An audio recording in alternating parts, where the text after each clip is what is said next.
Hi, welcome to another Vision of Growth. I'm your host, Larry Sassano, and I'm the president of the Economic Development Council serving Okaloosa County.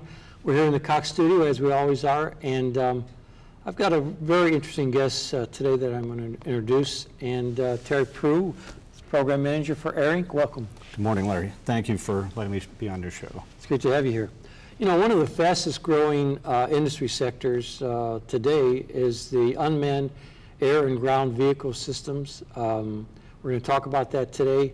This is an industry that's Terry's going to tell us about its growth potentials, military application, as well as commercial application.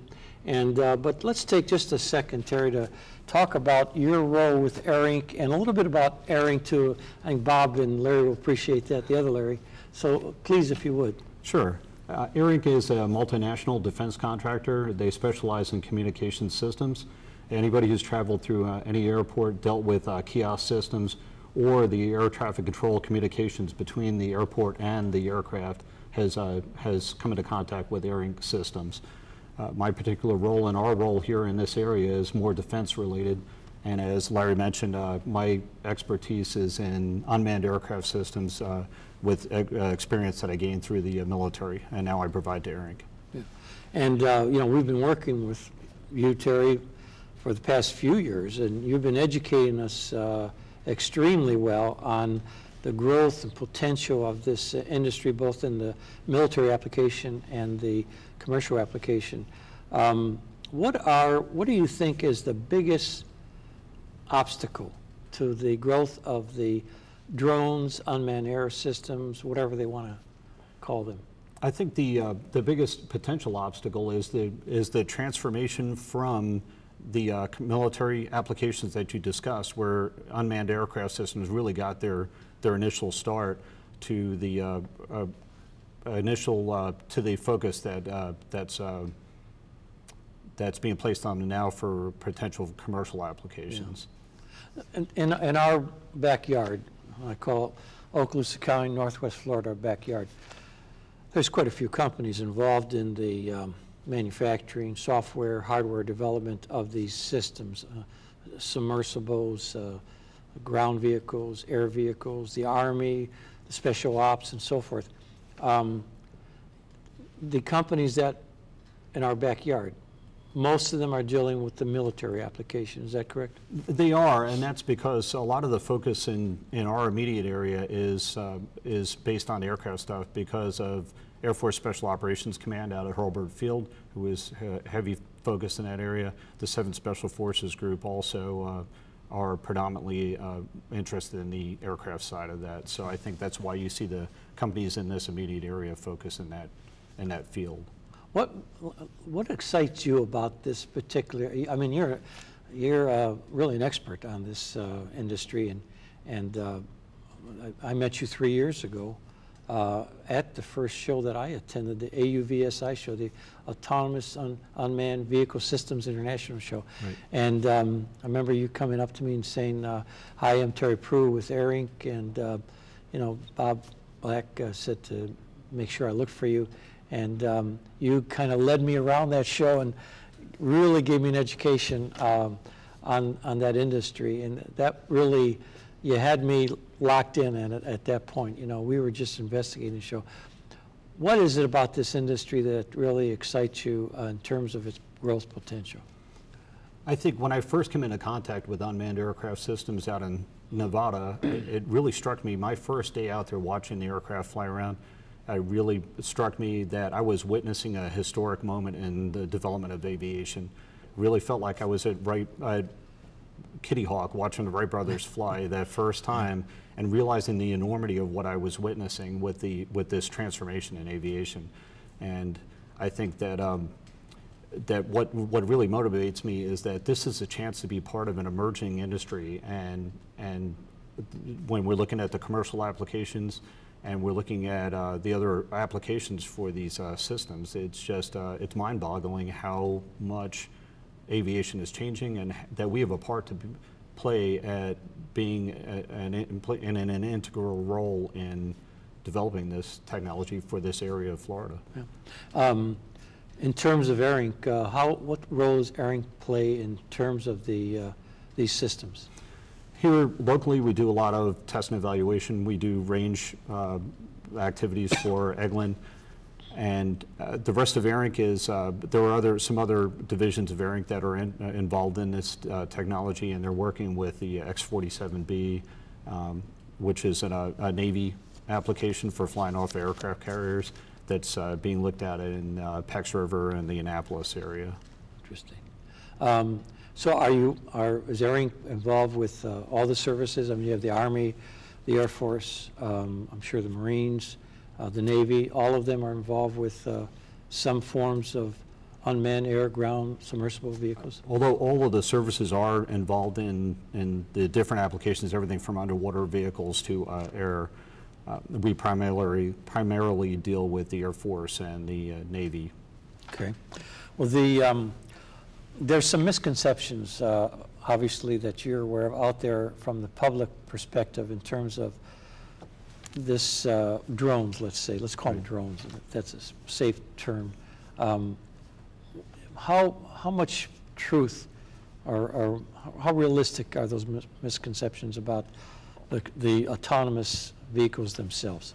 I think that's a common misperception, and a lot of that has to do with the terminology, either autonomous, which most of the systems aren't at this point, or if you use terms like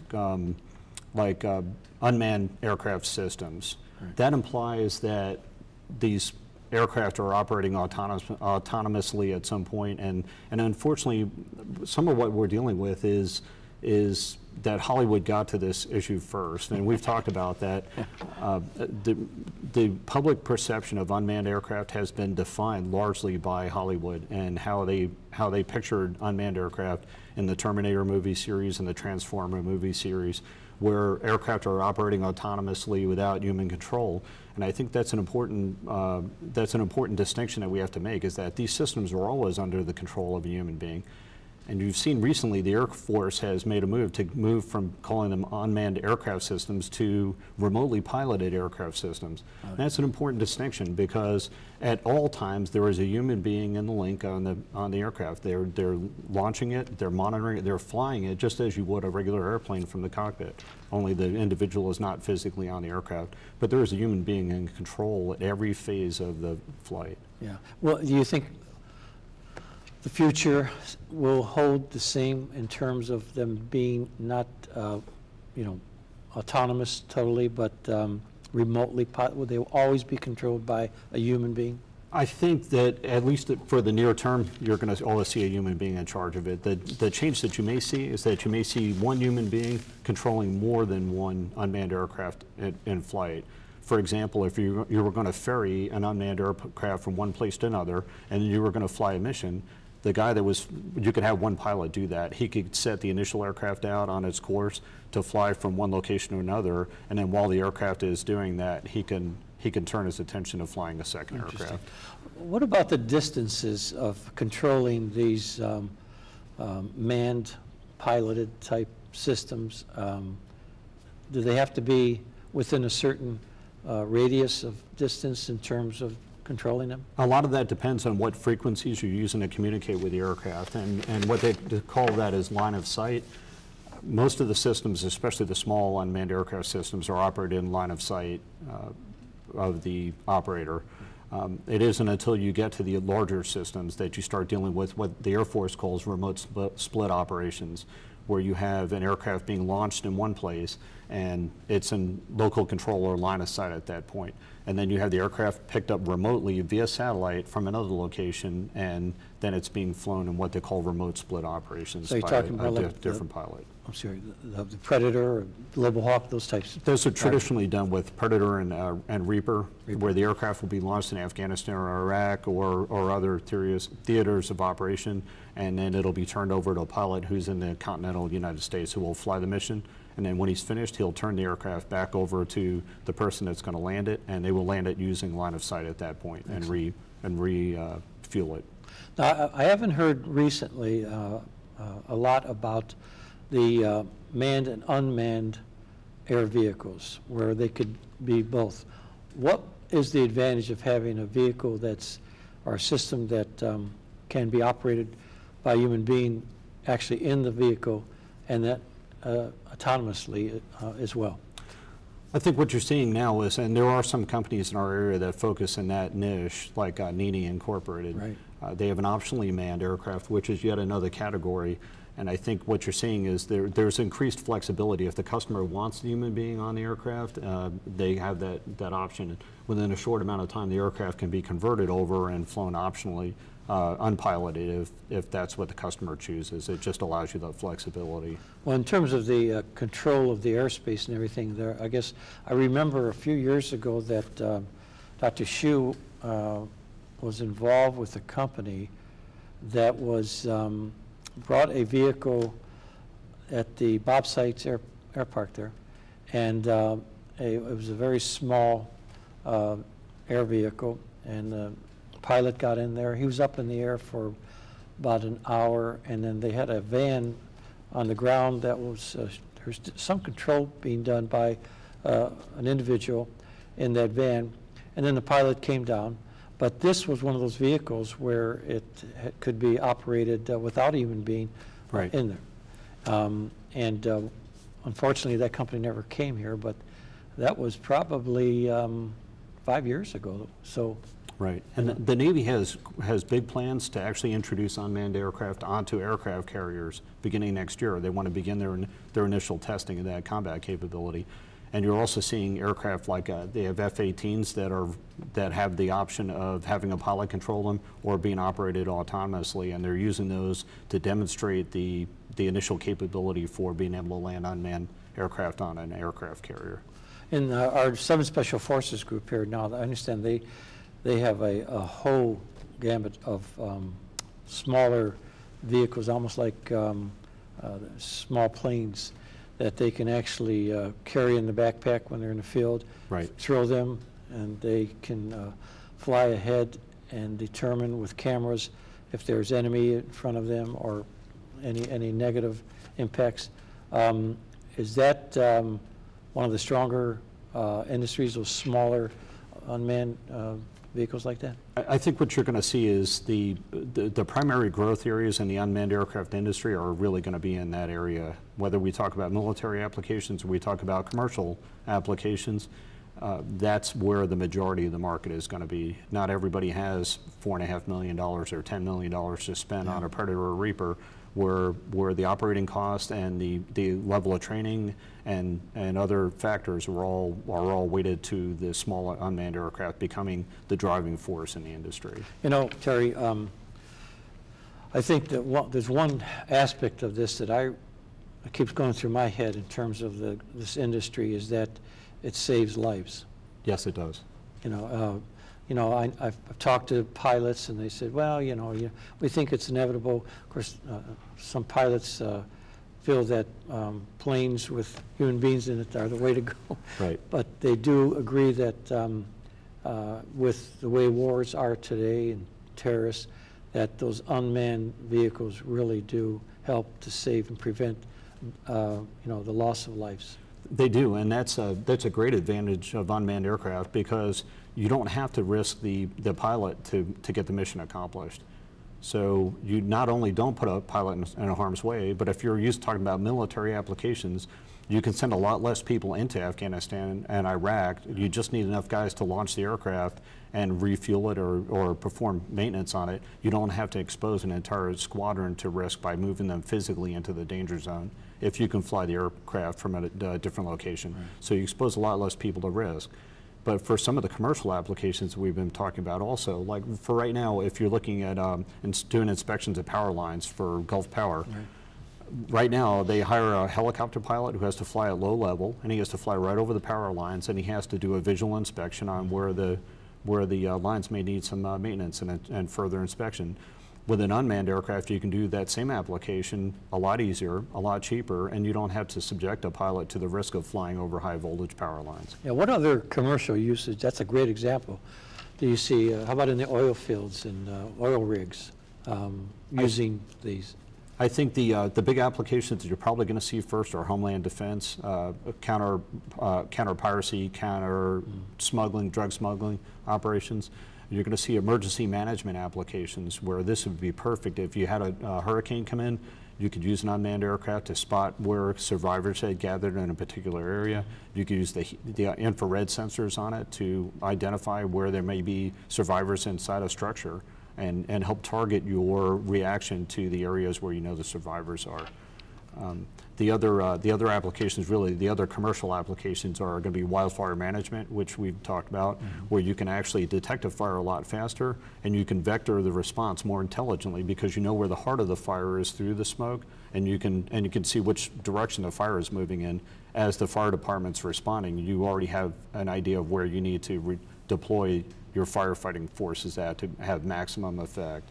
And then the University of Florida, as you know, is already doing environmental monitoring of animal species with these aircraft at Lake Okeechobee, where you don't have to send somebody in a boat to disturb an at-risk animal population, a bird population, or alligators or whatever. You can fly an unmanned aircraft over and gather the data that you need on the population or where they're living, where their environment is, and you don't have to send a human being in there to disturb that population. You can do it remotely. Yeah.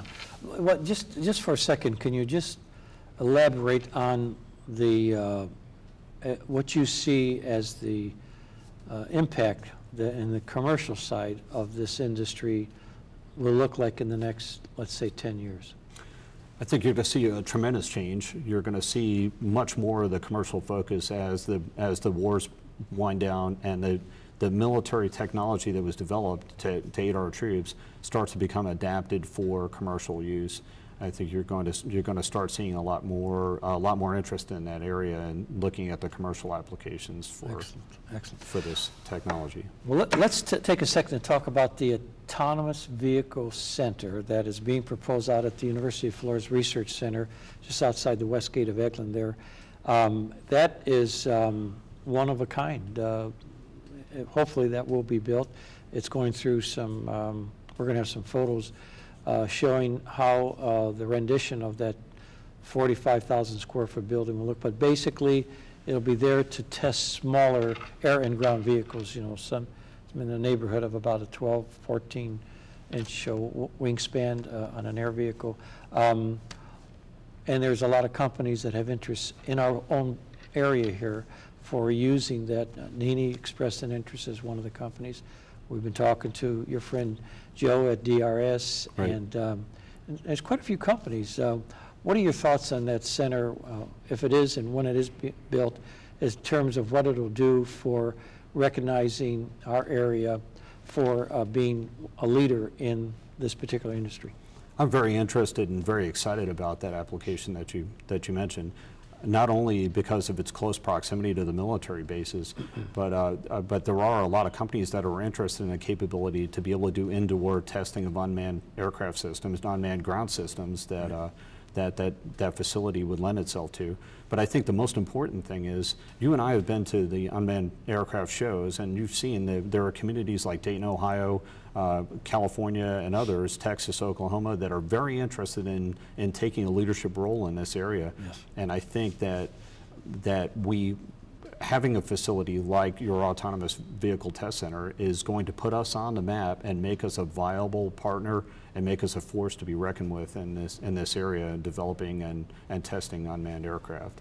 Well, you know, I have to thank you and Joe and of course Dr. Jeffcoat from University of Florida on presenting this concept to us and then allowing us to explore it to determine if it was feasible.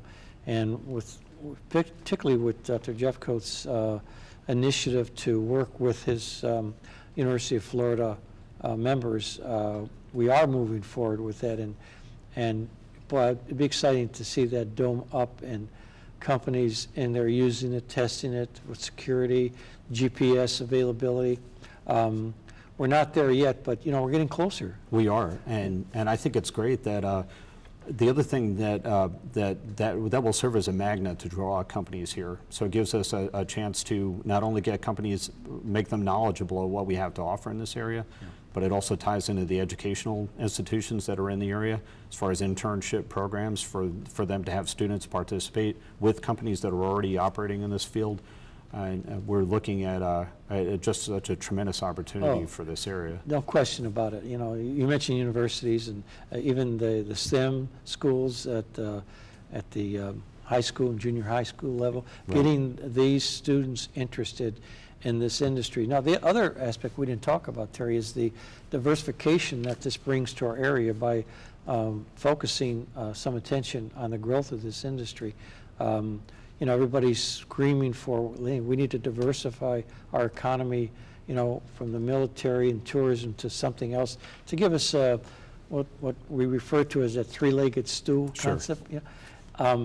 This really gives, is probably a most appropriate industry sector to target, because even though it has large military application, it has larger commercial application. Right.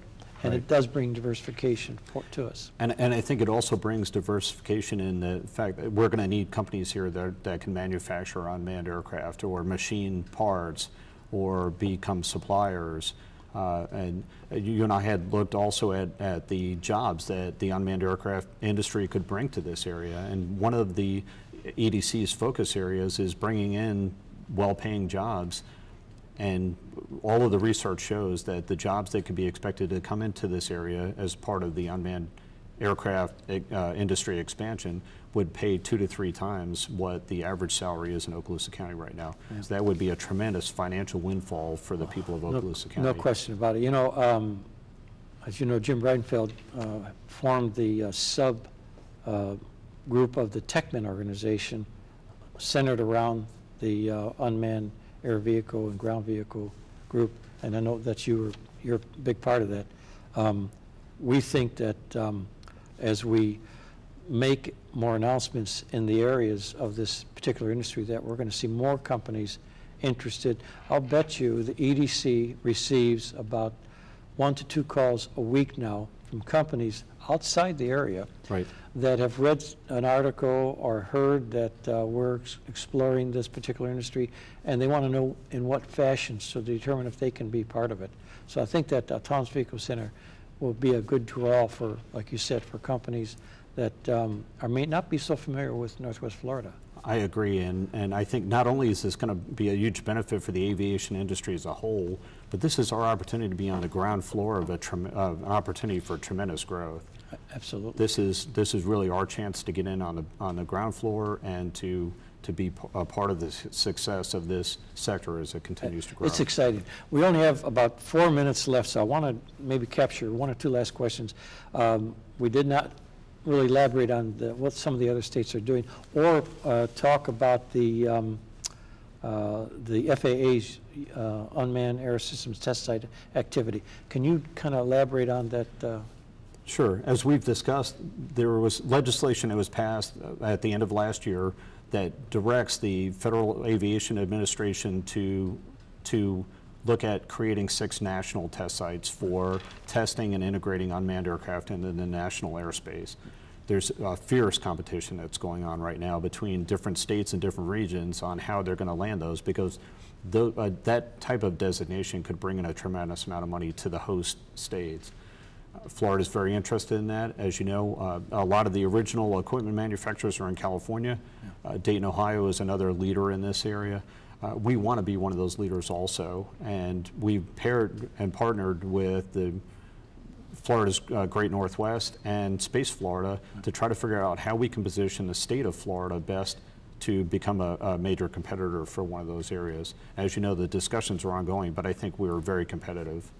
Yeah, we are, and I'm glad to hear that, because, you know, at this past AVSI show, I had an opportunity to go and speak to Oklahoma, the Department of Commerce there, and they gave me some of the brochures, which I want to share with you, on what they're doing. Wow, they are all over it, and I mean, they've got a curriculum going at their universities there for training individuals on how to operate these systems. I don't know if that's being done anywhere in Florida right now. Well, Embry-Riddle is probably the leading educational institution in the state of Florida that's that's interested in unmanned aircraft systems. But we've had a lot of conversations through the Economic Development Council with the University of West Florida, yes, and other parties as far as getting curriculum developed in that area. Yeah, I think we need to lean in that direction, because if we have the systems, you're going to need trainers to train others on the systems as well. Right? We need people capable of understanding the technology, making the aircraft, and actually being able to test and evaluate them. Exactly. Well, we've got just a little time left. Maybe one more closing question. You've been so generously helpful, and so is ARINC, to helping the EDC understand this industry sector. And I think because of that, we're allowing it to move forward in our backyard, and great potential. Everyone looks for immediate results on anything, right? Sure. And there's a timeline involved in this, but are we going through the right steps, Terry, and getting everything that we need done to prepare ourselves for this industry? I think we are. In the beginning, there were some misperceptions and some educational stuff that had to be done to help people appreciate the potential for this new industry. I think we've progressed past that point, and you and I have discussed, I think we're going to look at developing a strategic plan that's going to help formulate how we can organize this as it matures, and we're going to continue to move this forward with the help of everybody in this area. Absolutely. Well, Terry Proulx, Program Manager for ARINC. Again, tell Bob and Larry thank you for, and you especially, for your time, and we will work on that strategic plan. I'm your host, Larry Sassano with the EDC. It's been a pleasure to have Terry Proulx as our guest, and I hope you enjoyed the show. I thought it was enjoyable. Have a great day.